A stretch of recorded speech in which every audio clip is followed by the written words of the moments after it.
The familiar oblong-headed silhouettes of the South Park boys flicker into focus gathered around the TV, canned laughter from a sitcom laugh track blaring in the background. Wow, this new show following the Duchess of DOG biscuits is really funny. Kyle exclaims between chuckles as the scene transitions. On the television screen, a cartoon Meghan Markle caricature stands regally on the balcony of a royal doghouse wearing an exaggerated frilly dress and sash emblazoned with a golden bone. She casts an imperious look over her lupin kingdom as the Duchess of DOG biscuits. Yes, yes, let the adoring pup lick of the commoners wash over me. Her nasally, snobbish voice rings out to riotous canned guffaws as the camera pans across a medieval village of dogs chasing their tails and barking fealty. For I am your most benevolent and acclaimed master of tummy rubs and liver snaps. The boys are in stitches watching the absurd mix of high British aristocracy and canine silliness unfold. Even Cartman is loving the brutal roast of Meghan's perceived self-importance. Dude, they're totally ripping on how she thinks she's the queen of everything, he wheezes between laughs. She's like, the world's most delusional, arrogant, bitch. The scene cuts to Meghan imperiously eating a silver doggy dish piled with biscuits, sneering at her doting puppy subjects in the village below clamoring for table scraps. What do you mean these Riviera orchard dog treats are made from sawdust and turmeric? She snarls in comically exaggerated outrage. Don't you know they were personally blessed by vegan priestesses of the Chopra Highlands and filtered through the uncrushed hopes and dreams of indigenous Yorkie orphans? The live studio audience howls with laughter as a graphic appears on screen. The Duchess of DOG biscuits. New episodes Thursdays on Comedy Central. Just then the front door of the house opens, and a furious-looking Randy Marsh storms into the living room wearing an apron with the words, Husker do's and don'ts, printed across the front. Alright, which one of you little twerps has been binging this hogwash and crapping all over my good name? Randy whips around and directs an accusatory glare at Cartman, who recoils with exaggerated indignation. I ain't been crapping anywhere except Butter's dad's morning frappuccino when he ain't lookin'. His trademark snide snicker sets the others giggling again. No, you don't understand. Randy interjects sharply. This so-called comedy trash is a vicious slander against my good friend's Riviera Orchard brand of healthy, ethically farmed treats for furry companions.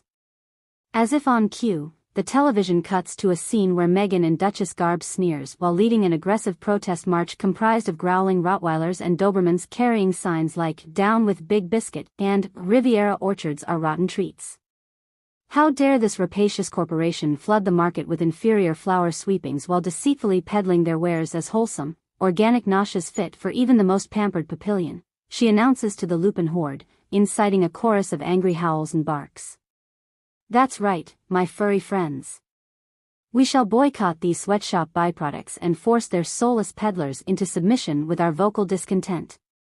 Randy crosses his arms and glares withering daggers at the blasphemous insults to his dear friend's culinary integrity. You see? This brazen defamation of Riviera Orchard's good reputation must cease at once, he declares in a huff. The quality, care, and humanely sourced ingredients in their treats are the industry standard. Then explain this next clip that just completely drags their whole operation, Dad, intones Stan from the couch with a knowing smirk. The sitcom then cuts to Meghan leading the pack of furious mongrels in an angry protest march descending upon a massive industrial compound labeled Riviera Orchards, makers of fine doggy delicacies. According to reliable sources, this unscrupulous organization not only grinds up the polystyrene packaging for filler, she announces in stentorian tones.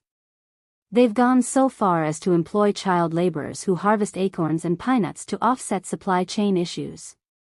Cue a scene of a grubby pack of ragamuffin children lining up to stuff handfuls of foraged nuts into an industrial grinder while leering mustachioed foreman crack whips over their heads.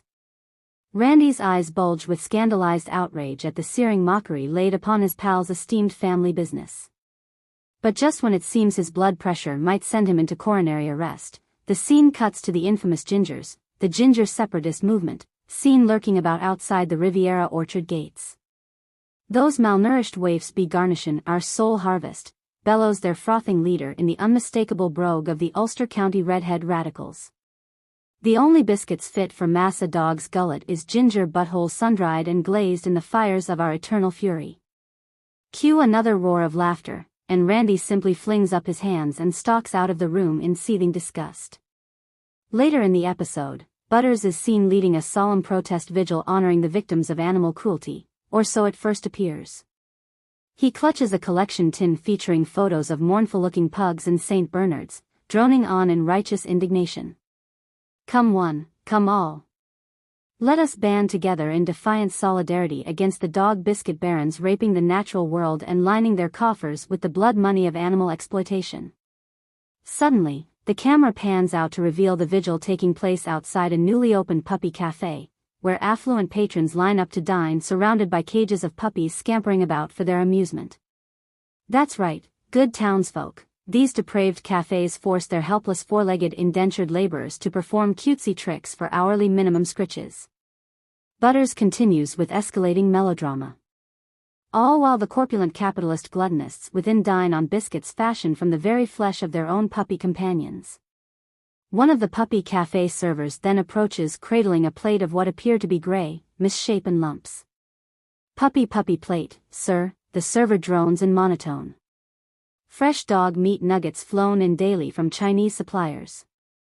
The horrified onlookers recoil and begin vomiting into the streets as Butters drives the theatrics right off the cliff into full-blown hysterics. Oh, the depravity. The callous commodification of innocence as mere playthings to satiate our species' perverted amusement and protein needs. He continues ranting and raving as the scene descends into an ever-escalating spiral of utter chaos and outrage among the rioting townsfolk demanding retribution. In the final act, the show crescendos into its trademark over-the-top levels of provocative insanity. The entire town has gathered in an angry mob besieging Riviera Orchard's headquarters compound, now portrayed as a looming Orwellian nightmare factory. The soot-stained faces of child workers peer from the windows before scurrying away like fearful rats. At the main gates, Meghan in her full Duchess regalia stands upon a hastily constructed stage flanked by Randy clutching a "Support Ethical Biscuits" protest sign. A tense standoff ensues as mustachioed guards in black uniforms gaze down from the parapets with watchful disdain.